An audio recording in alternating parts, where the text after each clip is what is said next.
여러분 또 만나 뵙게 됐습니다.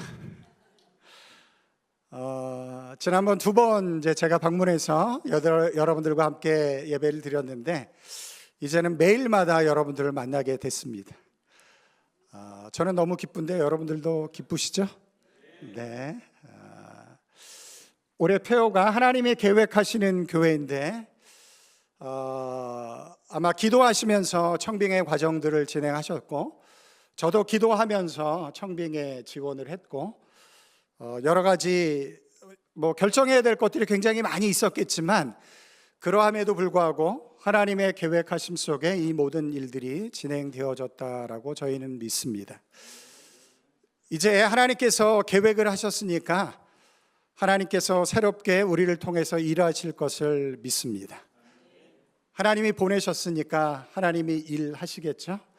그래서 그런 역사를 우리가 한번 기대해 볼 수 있는 그런 이제 돌아오는 한 해가 됐으면 좋겠다 이런 생각을 합니다. 이전에 올 때는 약간의 부담을 가지고 왔어요. 그래도 설교만 하고 가면 되니까 그렇게 큰 부담은 없었는데 오늘은 사실은 대단히 큰 부담을 가지고 이 자리에 섰습니다. 이제 주님의 교회를 잘 섬겨야 되고 또 앞으로 잘 이끌고 가야 하기 때문에 그곳에서 주어지는 무게 아니면 책임 때문에 그런 부담이 아마 저에게 있을 것입니다. 제가 신앙생활을 하면서 항상 제 마음 가운데 이렇게 담아두고 있는 말씀이 있는데 뭐냐면 나의 순종 하나님의 승리라는 말입니다.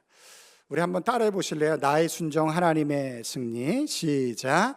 나의 순종 하나님의 승리. 여러분, 하나님의 일은 하나님이 하십니다.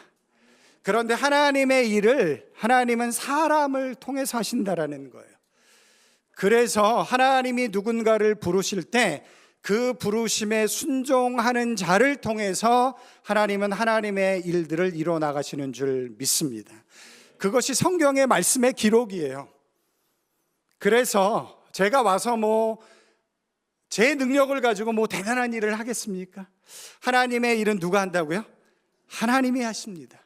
제가 해야 될 일은 뭐냐면 하나님의 뜻이 무엇인지 잘 분별하고 그 뜻에 잘 순종하며 나아갈 때 하나님이 저를 통해서 주님의 교회 안에서 일하실 줄 믿습니다. 이거는 저뿐만 아니라 우리 모두도 마찬가지죠. 주님의 교회 공동체가 하나님이 원하시는 뜻이 무엇인지를 잘 분별하고 그 뜻을 잘 감당해 나갈 때 하나님께서 우리 믿음의 공동체를 통해서 일하시는 줄 믿습니다. 그렇게 하나님의 교회가 세워져 가는 것이죠. 그런 일들이 우리들 가운데 이루어질 것을 기대하면서 저를 위해서 기도해 주시고 또 저는 여러분들을 위해서 함께 기도하도록 하겠습니다. 이제 저에 대해서 제가 이제 간증이라든지 저에 대해서 이야기할 시간들은 앞으로 이제 많이 있을 거예요. 설교 시간에 이제 차차 함께 나누도록 하겠습니다. 혹시 여러분 이분이 누군지 아세요? 이제 슬라이드 하나 보여주실게요. 이분이 혹시 누군지 아십니까? 아무도 모르시네요. 괜찮습니다. 원래 모르시는 게 정상입니다. 이분이 누구냐면 로이 셜리반이라는 분이에요. 미국 국립공원에서 산림 감독관으로 일을 하고 있는 분이십니다. 그러니까 모르는 게 당연하죠. 그런데 이분이 굉장히 유명해진 분이 됐어요. 왜 그러냐면 이분이 평생을 살면서 벼락을 7번이나 맞으셨어요. 별로 놀라시지 않네. 벼락을 7번이나 맞으셨습니다. 그런데 7번 다 생존하셨어요. 그래서 기네스북에 벼락을 가장 많이 맞은 사람으로 올려져 있는 분이 바로 이분이세요. 로이 셜리반이라는 분이십니다. 제가 이분에 대한 글을 읽다가 이제 질문이 생겼어요. 여러분, 이분이 행복한 사람인가요? 아니면 불행한 사람인가요? 대답하기가 좀 애매하죠? 7번 벼락을 맞은 걸 보면 행복하다라고 이야기할 수가 없는데 그런데 또 7번 벼락을 맞았지만 다 살아났어요. 생존을 했습니다. 건강하게. 그런 걸 보면 대단히 행운이 따르는 행복한 사람일 수도 있겠다, 그렇게 생각이 듭니다. 그런데 이분이 진짜 행복한 삶을 살 것인가 아니면 불행한 삶을 살 것인가를 결정하는 것은 이분이 그의 삶의 초점을 어디다 두고 어떻게 그 삶을 선택하고 살아가느냐에 따라서 아마 달라질 수 있겠다, 우리는 그렇게 생각을 할 수가 있습니다. 만약에 이분이 7번 벼락 맞은 것에만 초점을 맞춘다라고 한다면 아마 이랬을 거예요. 야, 남들은 평생 한 번도 안 맞는 벼락을 왜 나는 7번이나 맞으면서 살아야 하는가, 내 삶은 왜 이런가, 이렇게 불행함을 느끼면서 살아갔을 것입니다. 그런데 만약에 이분이 내가 7번 벼락을 맞았지만 그러함에도 불구하고 7번 다 건강하게 생존을 해서 야, 이런 행운이 어디 있나, 여기에 관심을 가지고 살아간다라고 한다면 충분히 의미 있고 멋진 삶을 그분이 만들어갈 수 있을 수도 있다, 그런 생각을 하게 되어졌습니다.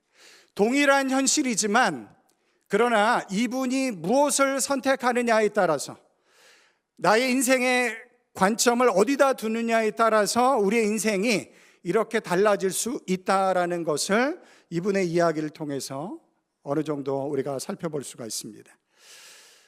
인간을 연구하는 심리학에서 종종 ABC라는 개념을 가지고 사람들의 행동과 그 사고를 이렇게 판단할 때가 있어요. 그게 뭐냐면 한번 보여주시면 ABC 이론인데, 선행 자극이 있고 그 다음에 이 자극에 반응을 합니다. 행동을 합니다. 그리고 그것으로 인해서 이제 후속 결과가 만들어져요. 너무 간단한 거지만 굉장히 중요한 것입니다. 한 사람의 인간을 이해하기 위해서 굉장히 중요한 것이에요. 우리가 이 땅의 삶을 살아가면서 어떤 일들이 발생을 합니다. 그런데 그 일이 발생할 때 내 의도와 상관없이, 내 의지와 상관없이 어떤 일들이 발생을 하게 되어져요. 그때 내가 어떻게 그 일어난 일에 반응하느냐에 따라서, 내가 어떻게 반응할 것인가를 선택하느냐에 따라서 후속 결과가 만들어진다라는 것이에요. 그런데 이 후속 결과가 모여서 결국은 우리의 인생을 만든다라는 것입니다. 이 땅을 살아가면서 우리에게 일어나는 일, 우리가 다 통제할 수 없어요. 그러나 어쨌든 간에 그런 일들이 우리의 삶 가운데 일어납니다. 그때 중요한 것이 무엇이냐면 우리가 그것을 어떻게 반응할 것인가, 그 반응을 선택하는 것에 따라서 후속 결과가 만들어지게 되어지는데, 그 결과가 결국은 우리의 인생을 만들어 간다라는 것이죠. 여러분, 어떤 일이 일어나는 게 중요한가요? 아니면 그 일어난 일에 우리가 어떻게 반응하는가, 그것이 더 중요한가요? 어떤 것이 더 중요한 것 같죠? 어떻게 반응할 것인가. 그래서 선택의 문제가 우리 인생에서 굉장히 중요하다는 거예요. 어떤 것을 선택할 것인가. 그래서 많은 사람들이 이런 이야기를 합니다. 우리의 인생은 10% 실제 일어난 사건과 그 사건의 90% 우리가 대응한 모습으로 우리의 인생이 만들어진다. 그러니까 어떤 일이 일어났을 때 내가 무엇을 선택해서 대응할 것인가, 반응할 것인가, 이것이 결국은 우리의 인생을 만들게 되어진다는 것이죠. 사도 바울이 복음을 전하다 감옥에 갇히게 되어졌습니다. 바울이 통제할 수 없는 일이 일어난 것이죠. 바울이 원해서 감옥을 간 건 아니니까 복음을 전하다 감옥에 갇히게 되어졌어요. 사도 바울이 어떻게 반응할까요? 여러분들이 만약에 복음을 전하다가 감옥에 갇히게 되어졌어요. 그러면 여러분들이, 그것이 일어난 일인데 그 일에 여러분들은 어떻게 반응하실 것 같습니까? 저는 이렇게 반응할 것 같아요. 좀 억울하다. 내가 주님이 기뻐하시는 일을 감당을 하고 있는데, 그럼 하나님이 잘 지켜주셔야 되는데 왜 나를 감옥으로 가두시지? 왜 하나님의 일을 더 못하게 만드시지? 라고 그렇게 좀 억울해할 것 같아요. 그것이 나의 반응일 것 같아요. 그런데 사도 바울은 감옥에 갇혔을 때 그렇게 반응하지 않았습니다. 빌립보서 1장 12절 말씀을 보면 우리 다 같이 한번 읽어볼까요? 시작. 형제들아, 내가 당한 일이 도리어 복음 전파의 진전이 된 줄을 너희가 알기를 원하노라. 감옥에 갇혀 있지만 사도 바울은 그 일어난 일에 절망함으로, 낙심함으로, 실망함으로 반응하지 않고 도리어 그 상황 속에서 하나님께서 무슨 일을 하고 계신가, 이 상황을 통해서 하나님은 어떤 일을 만들어 가고 계신가, 그것을 볼 수 있는 믿음이 그에게 있었다라는 것입니다. 그래서 사도 바울은 절망하기보다 이렇게 이야기를 하는 거예요. 여러분들, 내가 당한 일 때문에 낙심하지 마십시오. 걱정하지 마십시오. 도리어 그 일로 인해서 복음이 더 진전되고 있습니다. 더 원활하게 전파되어지고 있습니다. 라고 사도 바울이 그렇게 이야기를 해요. 빌립보서는 사도 바울이 감옥에서 쓴 편지인데 가장 많이 나오는 단어가 뭔지 아세요? 기뻐하라. 너희들 내가 감옥에 갇혀 있다라고 염려하고 걱정하지, 괜찮아. 나는 괜찮아. 나는 도리어 기뻐한다. 너희도 주님 안에서 기뻐하라.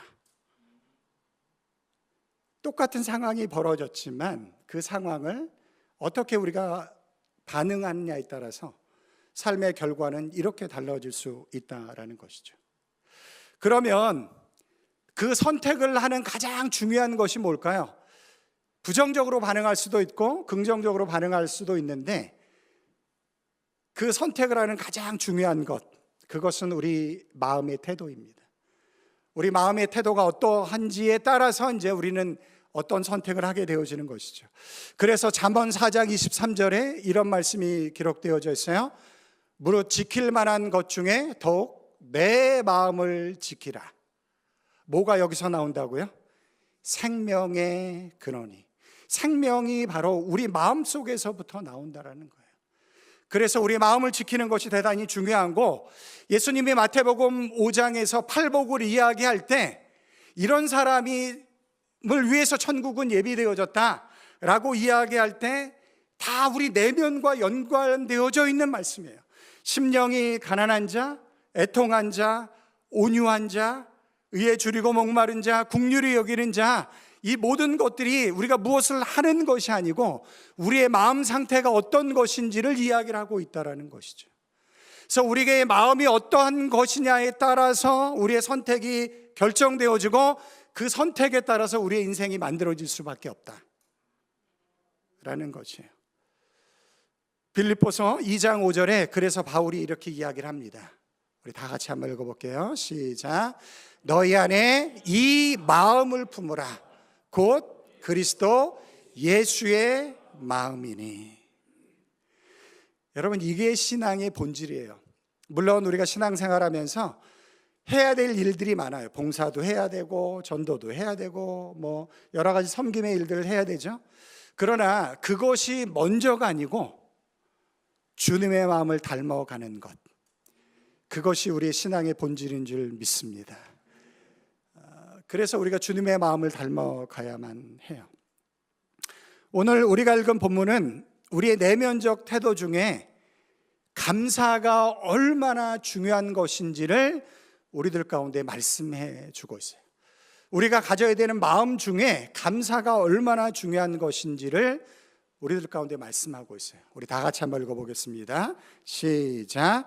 범사에 감사하라. 이것이 그리스도 예수 안에서 너희를 향하신 하나님의 뜻이니라. 여러분, 범사는 뭐죠? 모든 일에. 좋을 때 감사는 너무 자연스러워요. 너무 쉬워요. 그런데 성경은 뭐라고요? 범사에 감사하라. 여기에는 어려울 때도 힘들 때도 절망스러운 상황 속에도 감사하라 라는 말씀이 담겨져 있는 것이죠. 그러니까 우리에게 어떤 상황이 주어지든지 간에 그 상황 속에서 감사해야 될 것을 우리들 가운데 말씀하고 있어요. 그런데 범사에 감사하라 라고만 끝나지 않고 뭐가 덧붙여졌어요? 이것이 그리스도 예수 안에서 너희를 향하신 뭐라고요? 하나님의 뜻이니라. 여러분, 우리가 신앙생활하면서 가장 간절하게 알고 싶은 것이 뭐죠? 하나님의 뜻이에요. 하나님의 뜻. 그런데 너무나 명확하게 감사해라, 모든 일에 감사해라, 이것이 바로 하나님의 뜻이다. 여러분, 이렇게 명확한 게 어디 있어요? 이렇게 명확한 게. 우리가 신앙생활 하다 보면 때로는 하나님의 뜻이 뭐지? 때로는 고민하고 기도하고 어려워하기도 하잖아요. 그런데 이렇게 명확하게 하나님의 뜻을 드러냈습니다. 범사에 감사하라, 그것이 하나님의 뜻이다. 성경에 하나님의 뜻을 이렇게 명확하게 이야기한 곳이 몇 군데 없어요. 3군데 정도 있는데, 첫 번째가 이거고요. 두 번째는 데살로니가전서 4장 3절 말씀입니다. 이 말씀도 한번 읽어볼까요? 시작. 하나님의 뜻은 이것이니 너희의 거룩함이라. 음란을 버리고. 하나님의 뜻이 뭐라고요? 거룩함이에요. 여러분, 신앙생활 어렵지 않습니다. 거룩함을 추구하시면 돼요. 범사에 감사하시면 됩니다. 여기서 한 단계 더 나아간다라고 한다면 베드로전서 3장 17절 말씀, 이것도 한번 다 같이 읽어볼게요. 시작. 선을 행함으로 고난을 받는 것이 하나님의 뜻일진데. 뭐라고요? 선을 행함으로 고난을 받는 것, 그게 하나님의 뜻이라는 거예요. 명확하잖아요. 뭐 설명이 필요 없어요. 하나님의 뜻이 이거다. 여러분, 신앙생활 어렵지 않습니다. 범사에 감사하십시오 뿐만 아니라 거룩한 삶을 추구하십시오. 그리고 선을 행하십시오. 때로는 그것 때문에 어려운 일을 당해도 그것을 행하세요. 그것이 하나님의 뜻이에요. 그런 주님의 교회가 되길 주님의 이름으로 축원합니다. 저도 그렇게 사역하려고 해요.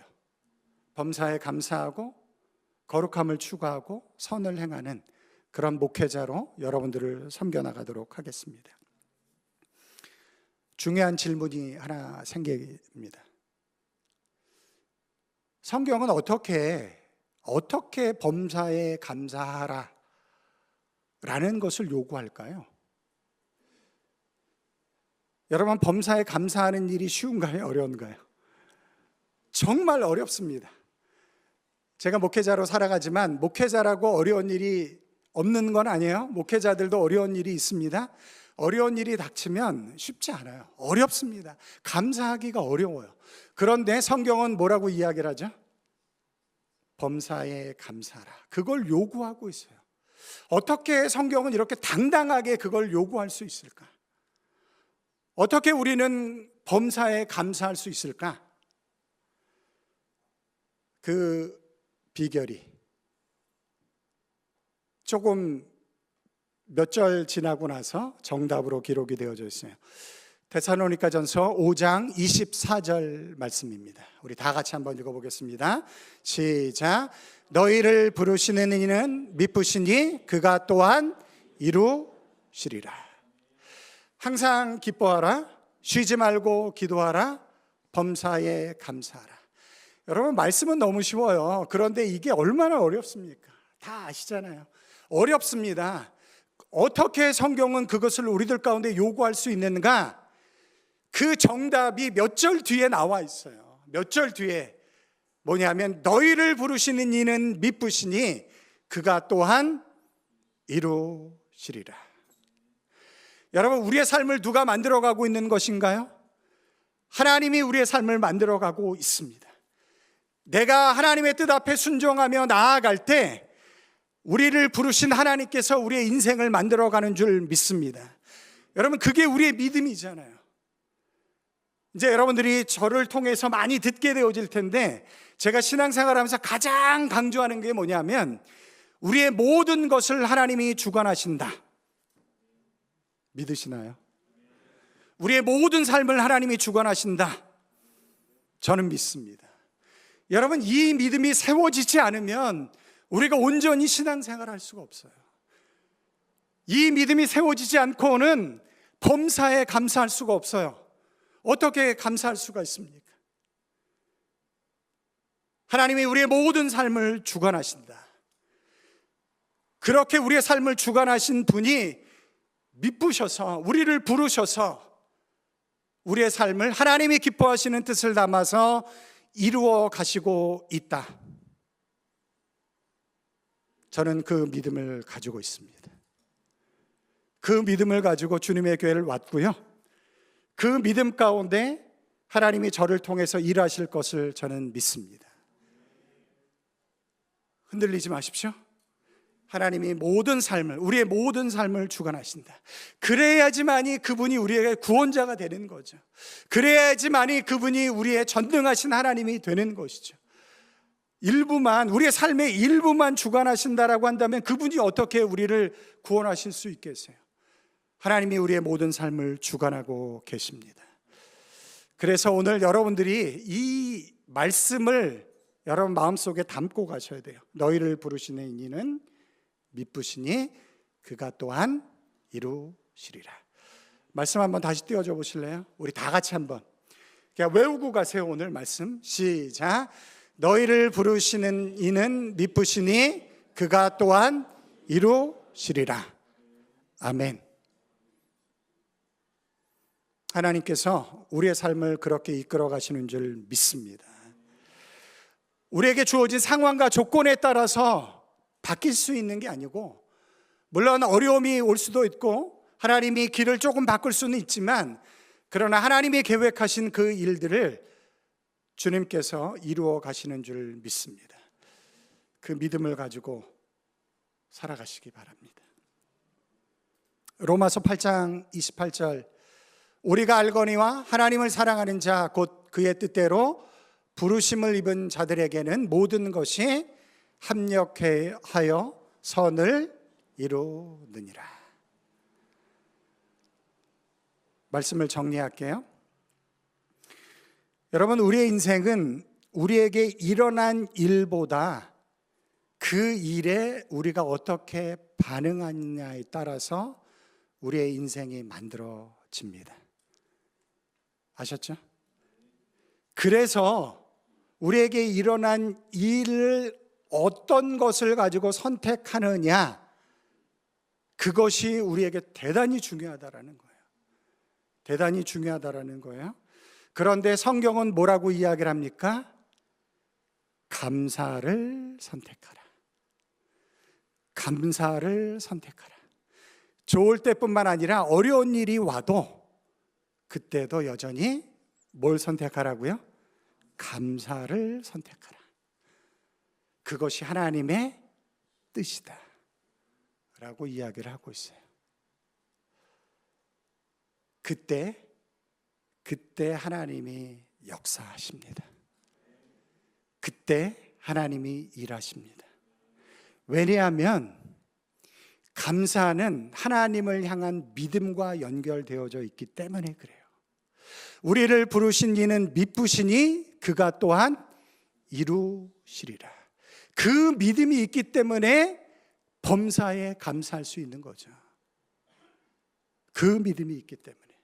감사는 이렇게 우리의 믿음과 연결되어져 있어요. 범사에 감사할 수 있는 여러분들이 되시기 바랍니다. 우리 옆에 계신 분들과 한번 인사해 볼까요? 저는 이제 설교 끝날 때 잘하거든요. 그래서 감사를 선택합시다. 우리 한번 옆에 계신 분들과 한번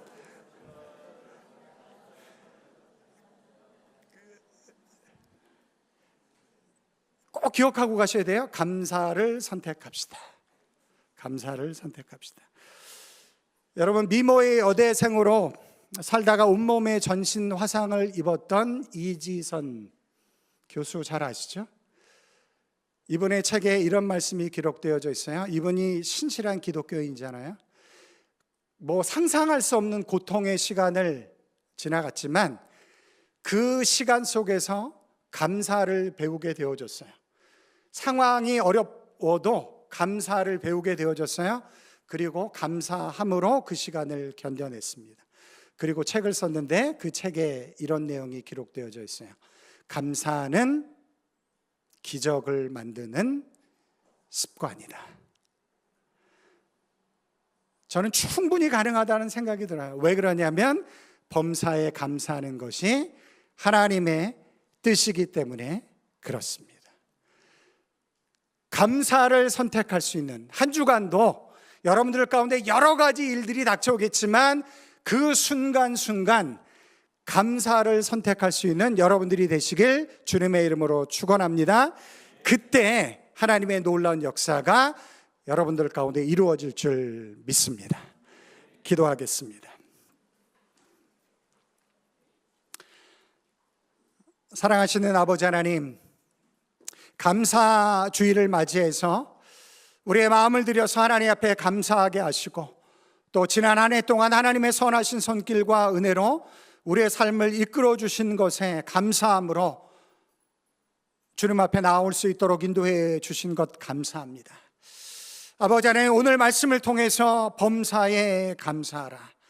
우리의 인생에 여러 가지 많은 일들이 펼쳐지지만 그 순간순간 우리가 감사를 선택할 때 하나님의 뜻이 우리들 가운데 이루어지는 삶을 살아갈 수 있음을 오늘 말씀을 통해서 깨닫게 하셔서 감사합니다. 아버지 하나님, 이 말씀을 놓치지 않게 해 주시옵소서. 우리를 부르시는 미쁘시니 그가 또한 이루시리라. 그 믿음을 가지고 감사를 선택할 수 있도록 인도해 주셔서 하나님의 놀라운 역사가 우리 삶 가운데 증거되어지게 하시는 복된 삶을 살아갈 수 있도록 우리를 축복해 주시옵소서.